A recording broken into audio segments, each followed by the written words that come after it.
Hello, स्वागत है दोस्तों आपका हमारे चैनल विद्यावती एकेडमी में। हमारा ही नहीं, आप सभी का भी चैनल है विद्यावती एकेडमी। जैसा कि आप लोग जान रहे हैं कि वीडियो दी एग्ज़ाम जो है उसका डेट प्रस्तावित हो चुका है। जून में उसका एग्ज़ाम है। तो मैंने हिंदी का एक अभ्यास सेट ऑलरेडी चैनल पर अपलोड कर दिया है। आज जो हमारा अभ्यास सेट है वो हिंदी के 50 प्रश्नों का दूसरा अभ्यास सेट है, उसे आप लोग लगाइए और अपना फीडबैक चैनल पे कमेंट के माध्यम से दीजिए कि आप कितने क्वेश्चंस को अटेम्प्ट कर रहे हैं। तो हम ज़्यादा समय नहीं नुकसान करेंगे, बस इतना कहना चाहेंगे कि सफल होने के लिए आप अपने दिल में एक आग लगाइए। वो आग जज्बात की होनी चाहिए, चाहत की होनी चाहिए, और सपने ऐसे देखिए जिन सपनों से आपकी नींदें चली जाए। आप सपने तो देखते हैं लेकिन सो जाते हैं। सोकर सपना देखा हुआ सपना पूरा नहीं होता। सपना सिर्फ नाम रहता है, उसके पीछे दिन रात जागना पड़ता है। तो आइए देखते हैं प्रश्न नंबर 1 को। प्रश्न नंबर 1 कह रहा है कि जिस पुरुष की पत्नी साथ नहीं है, हम आपकी बात नहीं कर रहे हैं, हम प्रश्न की बात कर रहे हैं। मुझे पता है कि आपकी पत्नी आपके साथ नहीं, क्योंकि अभी शादी नहीं हुई। जब तक नौकरी नहीं पाएंगे तब तक शादी होने में बहुत बवाल झेलना पड़ता है। चलिए प्रश्न को देखते हैं। जिस पुरुष की पत्नी साथ नहीं है, वाक्यांश के लिए एक शब्द होगा। इस जो वाक्य प्रश्न में लिखा हुआ है कि जिस पुरुष की पत्नी साथ नहीं है, मतलब उसकी पत्नी है, ये नहीं कि पत्नी एक्सपायर कर गई, ऐसा कुछ नहीं है। जिस पुरुष की पत्नी उसके साथ नहीं है। ऑप्शन नंबर ए कह रहा है अपत्नीक, ऑप्शन नंबर बी कह रहा है विपत्नीक, ऑप्शन नंबर सी कह रहा है विधुर, और ऑप्शन नंबर डी कह रहा है वियोगी। तो इस तरह से प्रश्न नंबर 1 का जो सही उत्तर हो जाएगा वह हो जाएगा ऑप्शन नंबर बी। क्या हो जाएगा मित्रों? वह हो जाएगा ऑप्शन नंबर बी, विपत्नीक। प्रश्न नंबर 2 कह रहा है कि उपनिवेश से संबंध हो जिसका उनके लिए एक शब्द। ये वाक्यांश के लिए एक शब्द इस टॉपिक का नाम है, और ये कह रहा है कि उपनिवेश के लिए एक शब्द में हम क्या कहेंगे। ऑप्शन नंबर ए कह रहा है उपनिवेशिक, ऑप्शन नंबर बी कह रहा है औपनिवेशिक, ऑप्शन नंबर सी कह रहा है औपन्यासिक, और ऑप्शन नंबर डी कह रहा है उपनिवेशवाद। तो इस तरह से इस प्रश्न का जो सही उत्तर है वह हो जाएगा ऑप्शन नंबर बी, औपनिवेशिक। क्या मित्रों? ऑप्शन नंबर बी, औपनिवेशिक। प्रश्न नंबर 3 को देखते हैं। निम्नलिखित में से कौन बादल का पर्यायवाची नहीं है? अब बादल का पर्यायवाची निम्नलिखित में से कौन सा नहीं है? पर्यायवाची हिंदी का एक ऐसा टॉपिक है जिसे मात्र रटने से आपकी समस्या को हल मिल सकता है। पर्यायवाची रटना पड़ता है, इसका कोई ट्रिक नहीं होता है। यदि ट्रिक होगा तो हम अगले वीडियो में या फिर किसी दूसरे सेशन में ले करके हम पर्यायवाची के ट्रिक्स को आप लोगों के सामने आ जाएंगे। तो अभी देखते हैं फिलहाल प्रश्न नंबर 3 को। कह रहा है निम्नलिखित में से कौन बादल का पर्यायवाची नहीं है? ऑप्शन ए मेघ, ऑप्शन बी धराधर, ऑप्शन सी जलद, ऑप्शन डी अम्बुद। तो जो ऑप्शन नंबर ए है मेघ है, मेघ उसे मत पढ़िएगा, मैं भी कंफ्यूज्ड हो गया था कि तो मैं 4 ऑप्शन बनाया और इसमें से चारों सही लग रहे हैं। तो जो मेघ है वही इस प्रश्न का सही उत्तर है। ऑप्शन नंबर ए बिल्कुल सही उत्तर है। प्रश्न नंबर 4 कह रहा है कि एक तो करेला दूजा नीम चढ़ा। एक तो करेला दूजा नीम चढ़ा के लिए भावार्थ बताओ। इसका अर्थ पूछ रहा है कि एक तो करेला दूजा नीम चढ़ा, मतलब ऑप्शन के माध्यम से आप मुझे बताइए। ऑप्शन नंबर ए कह रहा है एक बुरा तो दूसरा उससे भी बुरा। ऑप्शन नंबर बी कह रहा है बुरे व्यक्ति की बुरी संतान। ऑप्शन नंबर सी कह रहा है एक बुराई पर दूसरी बुराई, और ऑप्शन नंबर डी कह रहा है एक गुड़ के साथ दूसरा गुड़। तो इस तरह से जो प्रश्न नंबर 4 है उसका सही उत्तर हो जाएगा एक बुराई पर दूसरी बुराई। इसका अर्थ यही है, एक बुराई पर दूसरी बुराई। प्रश्न नंबर 5 को देख लेते हैं। प्रश्न नंबर 5 कह रहा है कि निम्न में शुद्ध वर्तनी वाला शब्द कौन है? निम्नलिखित में से शुद्ध वर्तनी वाला कौन सा शब्द है? पहला प्रेमचंद्र, दूसरा प्रेमचंद्र, तीसरा प्रेमचंद, और चौथा प्रेमचंद। तो इस तरह से इस वर्तनी में आप पहले ऑप्शन पर यदि आपका ध्यान जा रहा है तो बिल्कुल गलत उत्तर है। इस प्रश्न का जो सही उत्तर है वह हो जाएगा प्रेमचंद, चंद्र नहीं चंद, मतलब ऑप्शन नंबर डी इस प्रश्न का सही उत्तर है। प्रश्न नंबर 6 को देख लेते हैं। प्रश्न नंबर 6 कह रहा है कि तमस उपन्यास के लेखक कौन है? जो तमस उपन्यास है उनके लेखक कौन है? साहित्य से भी प्रश्न पूछा जाता है। व्याकरण के साथ साथ साहित्य पर भी विशेष ध्यान देना है। तो ऑप्शन नंबर ए कह रहा है Kamleshwar, option number B Bhisham Sahni, option number C Ramesh Vachchhi और ऑप्शन नंबर डी कह रहा है निर्मल वर्मा। तो जो तमस उपन्यास है उसके लेखक हैं भीष्म साहनी। इस तरह से ऑप्शन नंबर बी इस प्रश्न का बिल्कुल सही उत्तर है। प्रश्न नंबर 7 को देखते हैं। प्रश्न नंबर 7 कह रहा है कि हिंदी की आदि जननी किसे माना जाता है। ये तो जो बच्चा कक्षा 8 में पढ़ता होगा वो भी बता देगा। प्रश्न एकदम सरल है, उत्तर आपको बताना है। मैं इस प्रश्न का उत्तर नहीं बताऊंगा। अब देखते हैं प्रश्न नंबर 8 को। कमेंट करके बताइएगा यदि आप इस प्रश्न का उत्तर जानते हैं तो, यदि नहीं जानते हैं तो भी। प्रश्न नंबर 8 को हम देखते हैं। प्रश्न नंबर 8, रसोत्पत्ति में आश्रय की चेष्टाएं क्या कही जाती है।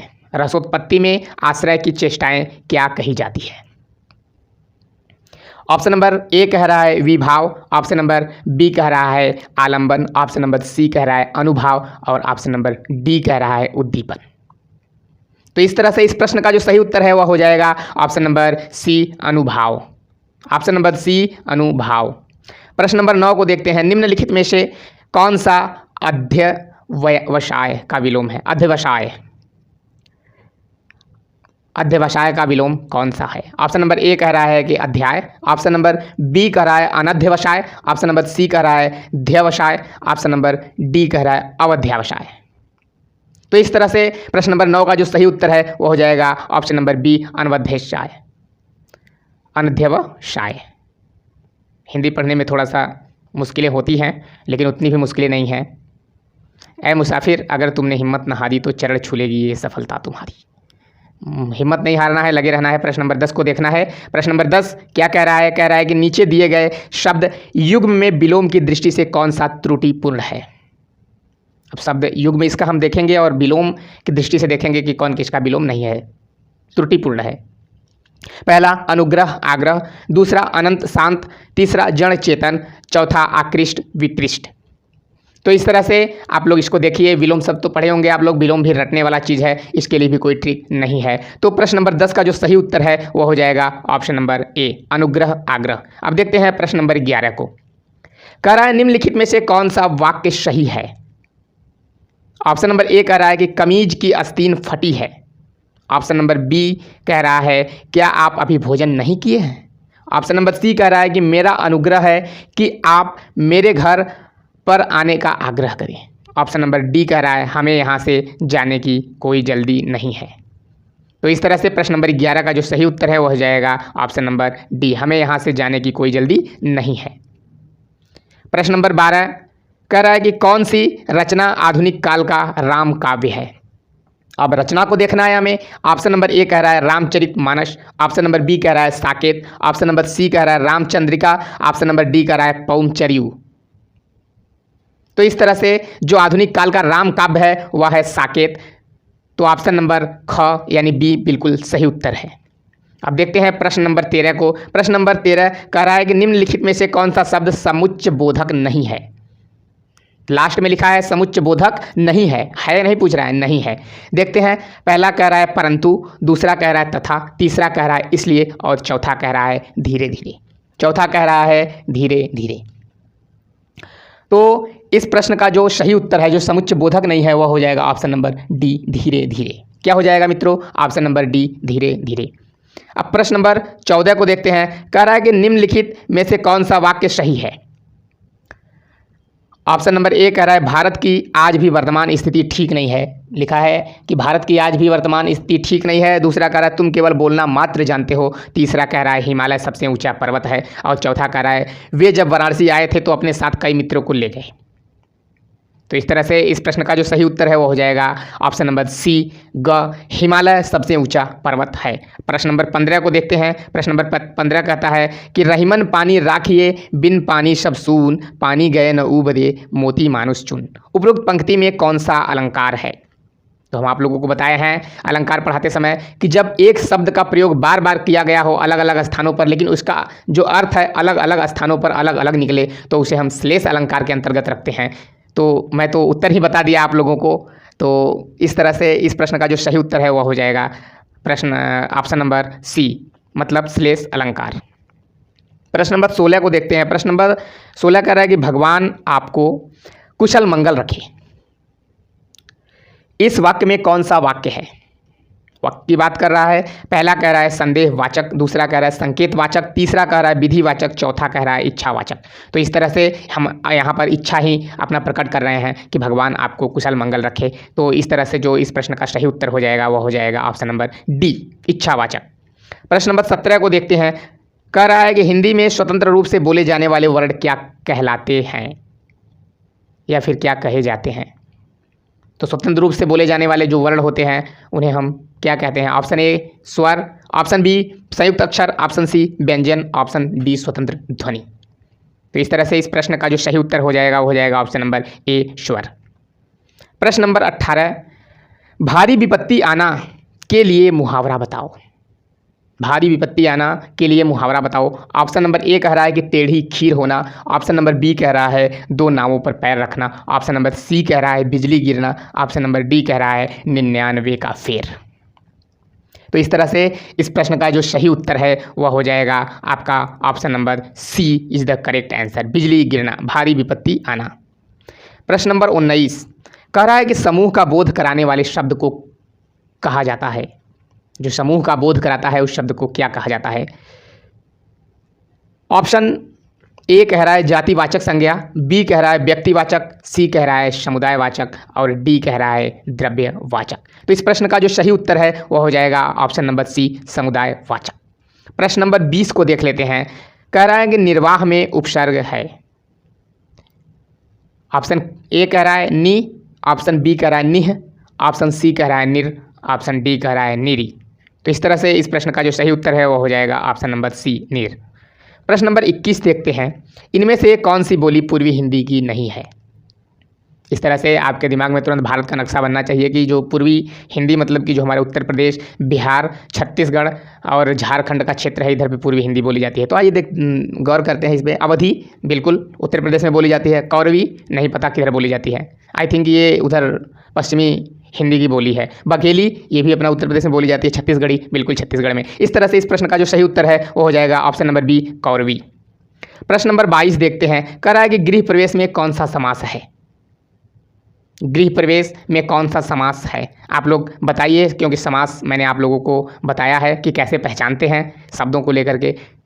पहला कह रहा है तत्पुरुष, दूसरा कह रहा है द्वंद्व समास, तीसरा कह रहा है अव्ययी भाव और चौथा कह रहा है कर्मधारय समास। तो इस प्रश्न का सही उत्तर जो है वह हो जाएगा ऑप्शन नंबर ए, तत्पुरुष समास। प्रश्न नंबर 23, किसी शब्द, वाक्यांश, वाक्य को अलग दिखाने के लिए किस विराम चिन्ह का प्रयोग करते हैं? कामता प्रसाद गुरु के द्वारा 18 विराम चिन्हों 20 विराम चिन्हों का प्रयोग किया गया हिंदी में। तो उस 20 विराम चिन्हों में से 4 ऑप्शन में है। पहला अल्प विराम, दूसरा विवरण, तीसरा उद्धरण, चौथा योजक चिन्ह। तो इस तरह से हम किसी भी शब्द को अलग दिखाना चाहते हैं तो ऊपर इन्वर्टेड कामा उसे कहते हैं ना, और हिंदी में उसे हम उद्धरण चिन्ह के नाम से जानते हैं। इस तरह से इस प्रश्न का जो सही उत्तर है वह हो जाएगा ऑप्शन नंबर सी। प्रश्न नंबर 24 देख लेते हैं। निम्नलिखित में से किस शब्द में प्रत्यय लगा हुआ है? उपसर्ग जो होता है वो शब्द के आगे और प्रत्यय जो होता है शब्द के पीछे लगा होता है। तो देखते हैं। क कह रहा है सागर, ग कह रहा है नगर, ख कह रहा है नगर, ग कह रहा है अगर मगर और घ कह रहा है जादूगर। तो इस तरह से गर एक प्रत्यय है, लेकिन जिस शब्द में लगा है वह शब्द है जादूगर। तो प्रश्न नंबर 24 का जो सही उत्तर है वह हो जाएगा ऑप्शन नंबर डी। प्रश्न नंबर 25, मझधार मतलब आधे में हम आ चुके हैं। आज के अभ्यास सेट 50 प्रश्नों के बीचों बीच प्रश्न 25वें पर हम आ चुके हैं। देख रहे हैं कह रहा है ब्रह्मास्त्र शब्द का संधि विच्छेद कीजिए। जो ब्रह्मास्त्र शब्द है उसका संधि विच्छेद क्या है अब देखते हैं। पहला कह रहा है ब्रह्मधन अस्त्र, दूसरा कह रहा है ब्रह्माधन अस्त्र, तीसरा कह रहा है ब्रह्मधन अस्त्र, चौथा कह रहा है ब्रह्मधन अस्त्र। तो ऑप्शन नंबर इसमें क और ग दोनों एक जैसे हैं, तो ये तो बिल्कुल नहीं होंगे। तो इसका जो सही उत्तर है वह हो जाएगा ऑप्शन नंबर बी, ब्रह्माधन अस्त्र, ब्रह्मास्त्र। प्रश्न नंबर 26 को देखते हैं। कह रहा है कि मूर्धा किस वर्ण का उच्चारण स्थान है? तो सब लोग बचपन से पढ़ते आते हैं कि मूर्धा स, मूर्धन्य स पढ़ते हैं ना, तो स ह, 3 स लिखा है और 1 ह। तो इस तरह से इस प्रश्न का सही उत्तर बी हो जाएगा, मूर्धन या खटखोड़ स। प्रश्न नंबर 27, ज्ञानपीठ पुरस्कार किस क्षेत्र में श्रेष्ठ कार्य के लिए दिया जाता है? अब उस क्षेत्र के बारे में हमें जानना होगा। आइए देखते हैं ऑप्शन क्या कह रहा है। पहला कह रहा है सिनेमा, बिल्कुल गलत है। दूसरा कह रहा है विज्ञान, बिल्कुल गलत है। तीसरा कह रहा है समाज सेवा, यह भी गलत है। चौथा कह रहा है साहित्य, जो इस प्रश्न का सही उत्तर है साहित्य। अब देखते हैं प्रश्न नंबर 28, कह रहा है संस्कृति शब्द का विशेषण होगा। पहला संस्कृत, दूसरा सांस्कृतिक, तीसरा सांस्कृतिक, चौथा सांस्कृतिक। सब उच्चारण का खेल है हिंदी में मेरे मित्रों।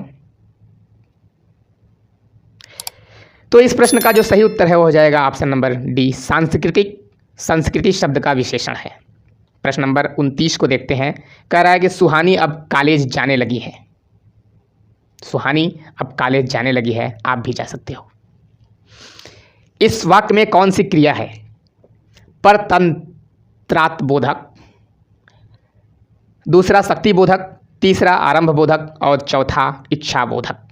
तो इस तरह से इस प्रश्न का जो सही उत्तर है वह आरंभबोधक होगा।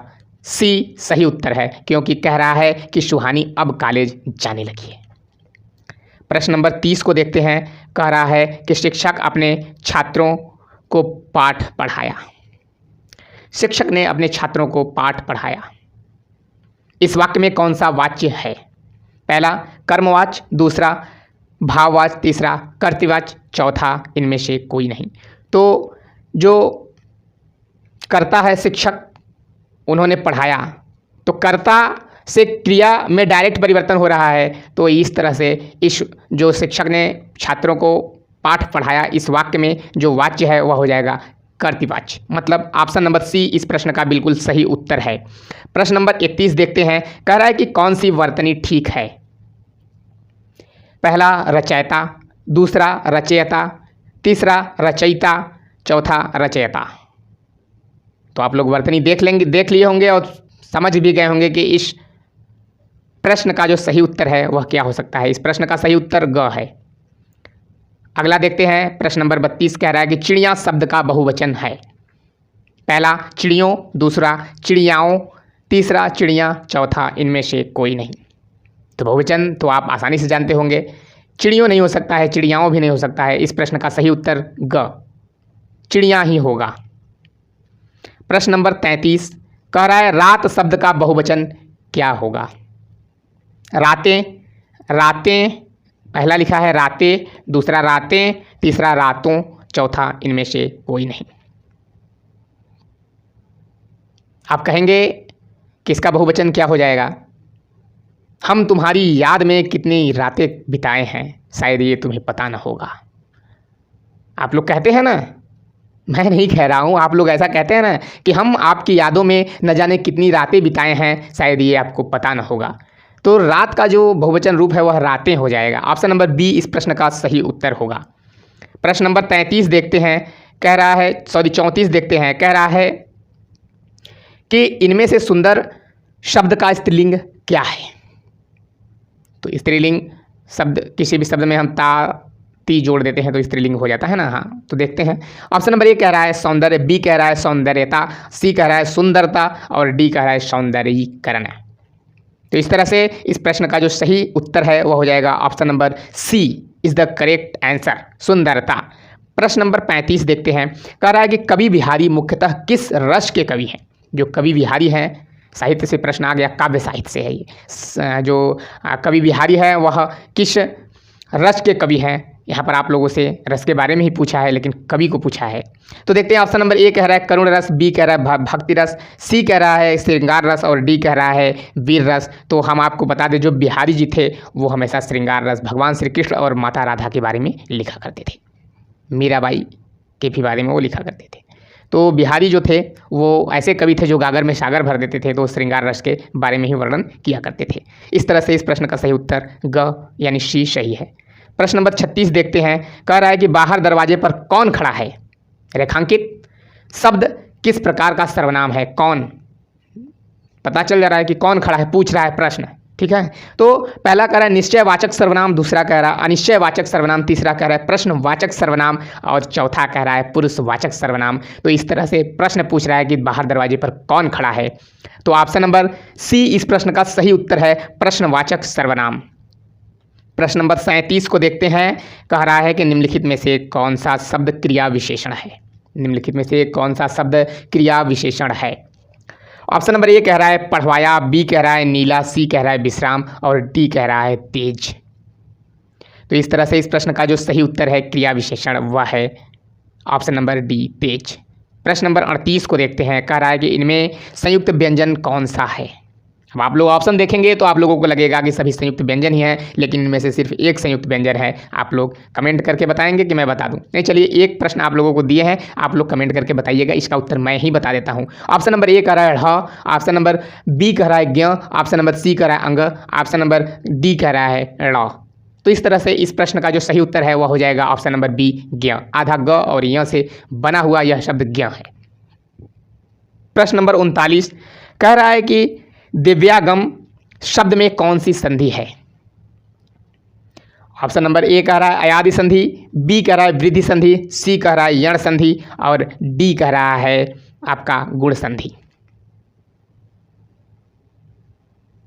तो इस तरह से दिव्यागम जो संधि है उसमें हो जाएगा यण संधि। प्रश्न नंबर 39 का सी सही उत्तर है। 40 को देखते हैं। कह रहा है कि संसद के सड़क तक काव्य के रचनाकार हैं। एक काव्य है जिसका नाम है संसद के सड़क तक। इसके रचनाकार कौन है। ऑप्शन नंबर ए कह रहा है Shrikant Varma, option number B कह रहा है सुदामा पांडे जिनको हम धूमिल के नाम से भी जानते हैं, ऑप्शन नंबर सी कह रहा है अज्ञेय जी और ऑप्शन नंबर डी कह रहा है रघुवीर सहाय। तो हम उसी धूमिल की बात करते हैं यहाँ पर, सुदामा पांडे धूमिल। इस प्रश्न का सही उत्तर है option number B Sudama Pande Dhumil. प्रश्न नंबर 41 को देखते हैं। कह रहा है कि निम्न में से संभाव्य भविष्य काल है।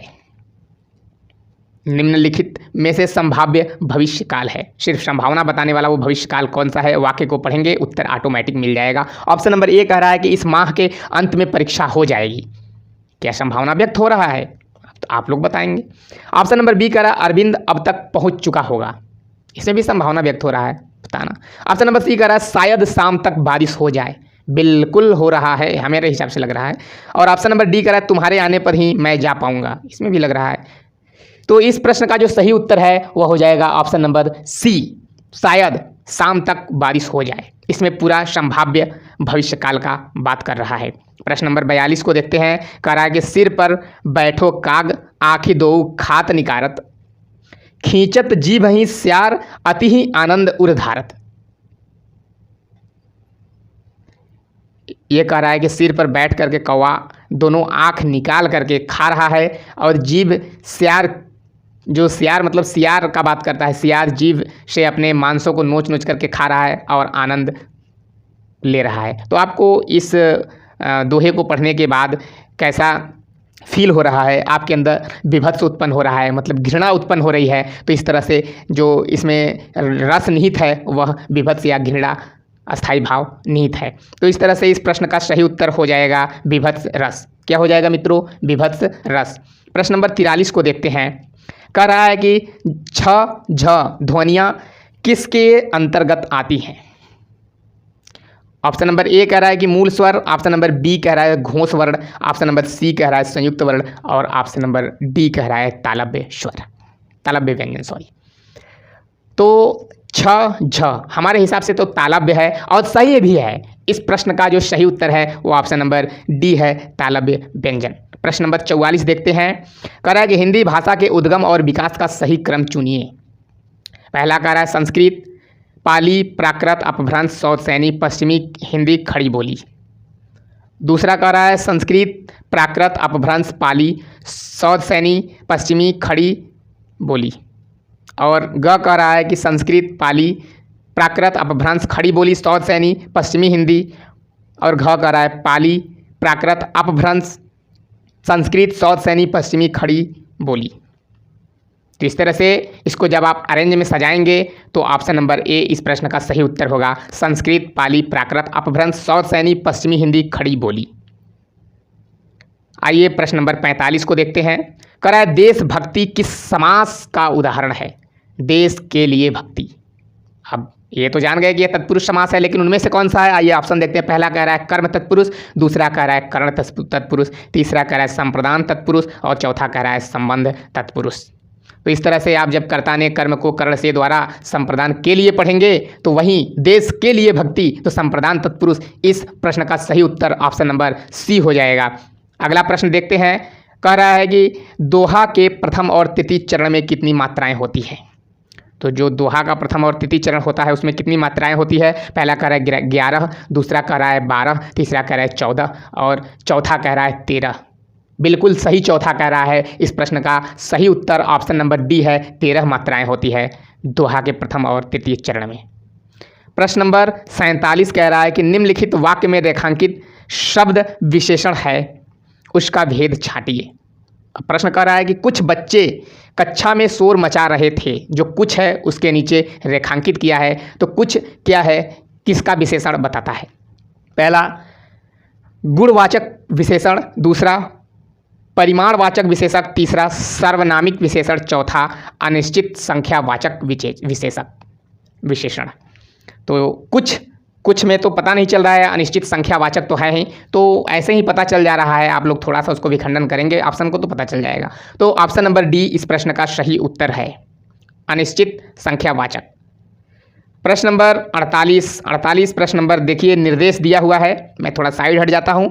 निर्देश दिया हुआ है और उसमें कह रहा है कि पहले इन गद्यांशों को पढ़ें, उसके बाद 48-49 नंबर का जो प्रश्न है उसको करें। कह रहा है कि अपने प्रियजनों से रहित राज्य किस काम का? प्यारी मनुष्य जाति का सुख ही जगत के मंगल का मूल साधन है, बिना उसके सुख के अन्य सारे उपाय निष्फल है। धन की पूजा से ऐश्वर्य, तेज, बल और पराक्रम नहीं प्राप्त होने का। चैतन्य आत्मा की पूजा से ही ये पदार्थ प्राप्त होते हैं। चैतन्य पूजा ही से मनुष्य का कल्याण हो सकता है। समाज का पालन करने वाली दूध की धारा जब मनुष्य के प्रेममय हृदय, निष्कपट मन और मित्रतापूर्ण नेत्रों से निकलकर बहती है, तब वहीं जगत में सुख के खेतों को हरा भरा और प्रफुल्लित करती है और वहीं उनमें फल भी लगाती है। यह रहा आपका गद्यांश। इसको पढ़ने के बाद प्रश्न नंबर 48 क्या कह रहा है? कह रहा है कि किससे रहित राज्य किस काम का? प्रश्नवाचक चिन्ह। अब कह रहा है कि भद्रजनों से, श्रेष्ठ जनों से, प्रियजनों से, शिक्षित जनों से। तो प्रियजनों से रहित राज्य किस काम का? ऊपर ही पहले ही लाइन में लिखा गया है, तो ऑप्शन नंबर ग इस प्रश्न का सही उत्तर हो जाएगा। प्रश्न नंबर 49 देखते हैं। उसी गद्यांश पर आधारित है। आप लोग वीडियो पॉज करके गद्यांश लिखा है उस गद्यांश को पढ़ लीजिएगा। प्रश्न को देखते हैं। कह रहा है कि दिए गए गद्यांश में जगत का अर्थ क्या है? तो गद्यांश में ही नहीं बल्कि ऐसे भी जगत का अर्थ संसार होता है और गद्यांश में भी संसार के बारे में ही बताया है। तो इस तरह से इस प्रश्न का सही उत्तर ख यानी बी इस प्रश्न का सही उत्तर है। प्रश्न नंबर 50 और आज के अभ्यास सेट का आखिरी प्रश्न कह रहा है कि ग्रामीण लोग यहाँ अधिकतर निरक्षर हैं। उपयुक्त वाक्य का अंग्रेजी में अनुवाद क्या होगा? हिंदी में अंग्रेजी कहाँ से घुस गया भाई साहब? सोच रहे होंगे ना। सोचना बड़ी बात नहीं है, आ सकता है। जब अंग्रेजी में हिंदी का अनुवाद पूछ सकता है तो हिंदी में अंग्रेजी का क्यों नहीं? तो आइए देखते हैं ऑप्शन को। कह रहा है कि villagers are illiterate. Option number A कह रहा है कि villagers are illiterate. Option number B कह रहा है maximum are illiterate in this village. Option number C कह रहा है कि the villagers here mostly are illiterate. और ऑप्शन नंबर डी कह रहा है कि the villagers here are mostly illiterate. तो इस तरह से इस प्रश्न का जो सही उत्तर हो जाएगा वो हो जाएगा option number D, the villagers here are mostly illiterate. तो इस तरह से आज 50 प्रश्नों का अभ्यास सेट 2 खत्म होता है और हम उम्मीद करते हैं कि आप लोग इस टेस्ट को लगाने के बाद अपने लेवल को भांप गए होंगे कि आप कितने पानी में हैं। और हम आप लोग से ज़्यादा कुछ नहीं कहना चाहेंगे। आप लोग हमें इतना झेल लेते हैं, सह लेते हैं, सहन कर लेते हैं हमारी बातों को। हमारी बात आप लोगों के दिल में चुभती होगी, मुझे पता है, लेकिन हम कर भी क्या सकते हैं। वीडियो पसंद आया है तो लाइक कर दीजिए। बार बार दोहराना अच्छा नहीं लगता है। आप लोग खुद ही समझदार हैं, क्योंकि वीडियो बनने जा रहे हैं तो समझदार तो बिल्कुल हैं। तो चैनल पर नए हैं तो सब्सक्राइब कर लीजिए। बार बार ये सब कहना अच्छा नहीं लगता है। ठीक है, धन्यवाद, नमस्कार, मिलते हैं अगले वीडियो में।